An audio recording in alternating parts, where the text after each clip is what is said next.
Friends, आज हम बात करेंगे अनिल अंबानी की और साथ में हम बात करेंगे रिलायंस कम्युनिकेशन की, रिलायंस पावर, रिलायंस इंफ्रास्ट्रक्चर और रिलायंस कैपिटल की। एक तरफ तो फ्राइडे के दिन बाजार में हाहाकार मचा है, जबरदस्त गिरावट हुई, सेंसेक्स में करीब 2000 पॉइंट के ऊपर की गिरावट हुई। उसके बावजूद भी रिलायंस के अनिल अंबानी ग्रुप के शेयरों में तेजी बनी। क्या वजह बनी? बहुत ही चौंकाने वाली बात है।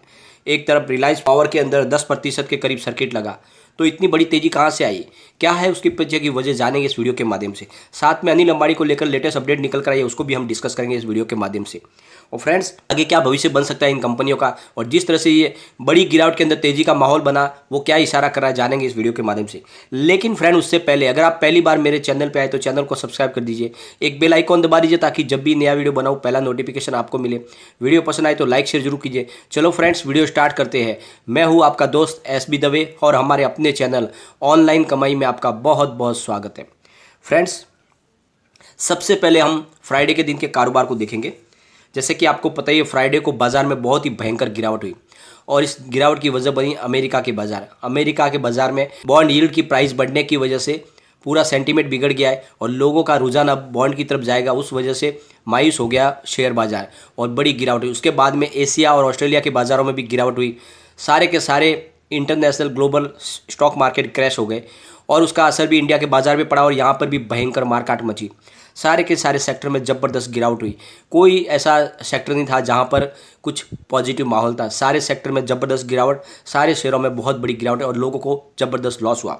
और उस दौरान एक चमत्कार हुआ, रिलायंस अनिल अंबानी ग्रुप की कंपनियों के शेयरों में तेज़ी बनी। तो ये कैसे हुआ? अगर हम बात करें आर पावर की, तो बहुत ही ज़बरदस्त तेज़ी बनी, करीब 10% का सर्किट लगा। स्टॉक ओपन हुआ 3.80 पर और ये लो था इसका 3.80 का लो था, यानी सीधा 3.80 के लो से 4.25 पर गया, यानी करीब 8.97% अप पर, यानी 10% के करीब सर्किट लग गया इसमें। और इतनी भयंकर तेज़ी बनी आर पावर के अंदर और इससे एक लोगों के अंदर खुशी का माहौल बन गया है। काफ़ी लोगों की जो खरीदारी है वो 3.5 से 4 रुपये के बीच में, तो उनको उनकी बाइंग प्राइस मिल रही है और इस वजह से उनको अब डिसीजन लेने में थोड़ी आसानी हो रही है। काफ़ी लोगों ने खरीदारी 4 रुपये से नीचे की हुई है, तो वो अब उनको थोड़ा सा अगर प्रॉफिट लेके बाहर निकलने का मौका आर पावर के अंदर बन चुका है। फ्रेंड्स, अब हम बात करेंगे आर कॉम की। आर कॉम का स्टॉक 1.70 पर ओपन हुआ, लो बनाया 1.65 का, लेकिन 1.70 पर 3.03% अप पर क्लोजिंग दी है। बहुत ही शानदार, यानी यहाँ पर भी ज़बरदस्त तेज़ी बनी है। 3% के ऊपर आर कॉम के अंदर भी तेज़ी बनी है। अब हम बात कर लेंगे रिलायंस कैपिटल की। रिलायंस कैपिटल का स्टॉक 9.90 पर ओपन हुआ, हाई बनाई 10.25 की और लो में चला गया 9.85 के और एंड में जो क्लोजिंग दिया वो है 10.15 पर, करीब 2.01% अप पर क्लोजिंग। तो 2% की तेज़ी रिलायंस कैपिटल के अंदर भी बनी। लेकिन एक शेयर था जहाँ पर थोड़ी सी गिरावट थी, 3% की गिरावट, वो थी रिलायंस इंफ्रास्ट्रक्चर। ओपन हुआ स्टॉक 30.70 पर, हाई बनाई 31.75 की और लो में चला गया 30.10 के और एंड में जो क्लोजिंग दी वो है 30.60 पर, करीब 3.01% डाउन पर क्लोजिंग।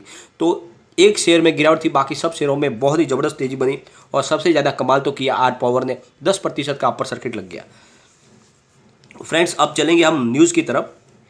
रिलायंस कैपिटल, जो रिलायंस होम फाइनेंस की एक सब्सिडियरी कंपनी है, उसने अपने नॉन कन्वर्टेबल डिबेंचर बॉन्ड यानी NCDS के भुगतान में डिफ़ॉल्ट किया है और ये अब 50वीं टाइम है जब उन्होंने डिफ़ॉल्ट किया है। लगातार इससे पहले उन्होंने 48 बार डिफ़ॉल्ट कर चुके हैं। कंपनी ने Q3 के दौरान खुलासा किया था कि उसने 14,827 करोड़ रुपए के NCDS सूचीबद्ध किया था, लेकिन बकाया डिबेंचर बॉन्ड का जो एसेट है वो 100% कम हो गया था।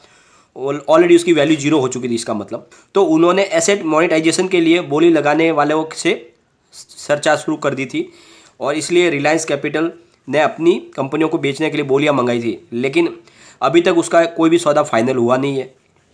कंपनी ने HDFC और एक्सिस बैंकों की 11 किस्तों को भी डिफ़ॉल्ट किया हुआ है। रिलायंस कैपिटल ने HDFC से 524 करोड़ का कर्ज लिया हुआ है और एक्सिस बैंक से 101 करोड़ का लोन लिया हुआ है। HDFC बैंक का 4.77 करोड़ का ब्याज डिफ़ॉल्ट किया है, एक्सिस बैंक का 71 लाख का ब्याज उन्होंने डिफ़ॉल्ट किया है और बैंकों और फाइनेंस कंपनियों का मिला के करीब 706 करोड़ का कर्ज है और 31 जनवरी 2021 को रिलायंस कैपिटल के ऊपर कुल कर्ज 20,511 करोड़ का है। Q3 में रिलायंस कैपिटल ने 4,018 करोड़ का नेट लॉस बताया पिछले साल सेम क्वार्टर में ये नेट लॉस 135 करोड़ का था। तो एक साल में 135 करोड़ से बढ़कर 4000 करोड़ के आसपास पहुंच गया है उनका नेट लॉस। कंपनी का खर्च बहुत ज़्यादा बढ़ गया, एक तरफ तो लॉस हो रहा है लेकिन कंपनी लगातार खर्च की बढ़ोतरी हो रही है। कंपनी के ऑलमोस्ट उनका खर्च डबल हो चुका है जो 8662 करोड़ का है, जबकि पिछले साल सेम क्वार्टर में ये खर्च उनका 4731 करोड़ का था। तो खर्च में बढ़ोतरी की वजह से ये सब लॉस में ऐड हो गया है उनका। सितंबर 2019 में 17,000 करोड़ के कर्ज के कारण केयर रेटिंग ने उन्हें डी रेटिंग कर दी थी ये, तो तब से माहौल सेंटीमेंट उसका बिगड़ गया था।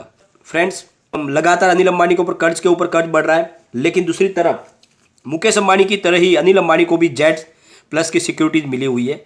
और अनिल अंबानी भले ही कर्ज से पूरी तरह से डूबे हुए हैं, उनके पास कुछ नहीं है, लेकिन उनकी सुरक्षा में 15 लाख रुपीज़ का खर्च हो रहा है, बहुत ही बड़ा खर्च हो रहा है, क्योंकि जेड प्लस की सिक्योरिटी मिली हुई है।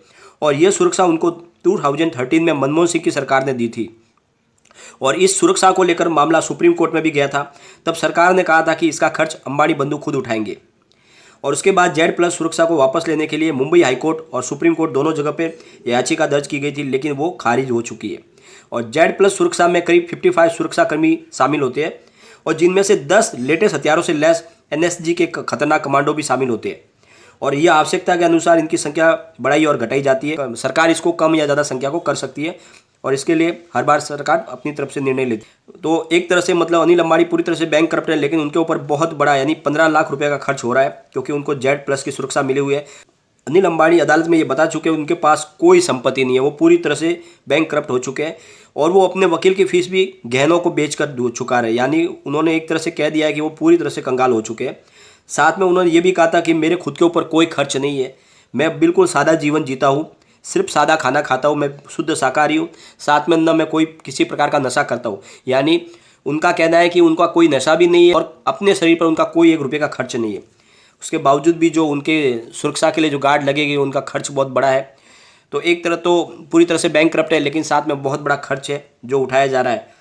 उनका कहना है कि मेरे पास सिर्फ एक कार है और मेरे पास कुछ नहीं है, लेकिन जो 55 लोगों का जो काफिला है वो भी उनके साथ चलता है। तो ये खर्च भी बहुत बड़ा है, जिसको अनिल अंबानी ने नहीं बताया अदालत के अंदर।